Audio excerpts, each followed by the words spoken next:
We got a 1930 Ford Roadster. Totally mint shape.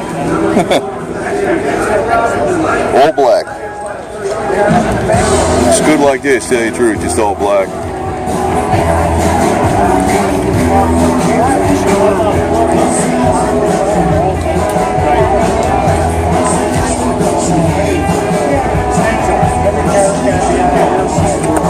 And it is 4-speed or 5-speed, not an automatic. A lot of times you put automatics in here because there's not a lot of room, you know. It's great. Keep the gears. I think they do it at 7:30 in the morning. And I like the wheels like this. You know, when you put those really gaudy wheels on, the modern ones on these kind of cars, they don't go right. This is the type of wheels you want. You notice you painted the weights black too, to blend right in.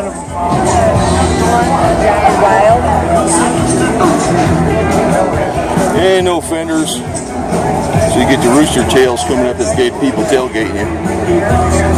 Swinging an occasional rock at your windshield, right? They get too close. From the tires, that is.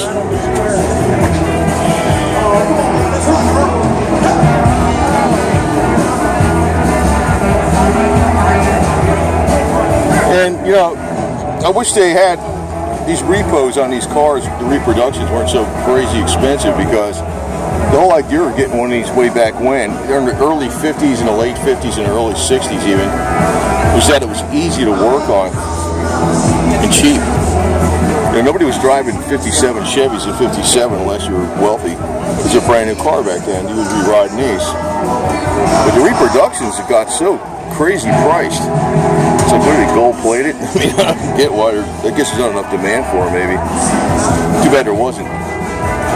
Because I like to see all the new car manufacturers, they just, the heck with them, man. Like, we just make our own cars and drive around things like this all day instead of buying a 2019 whatever, you know.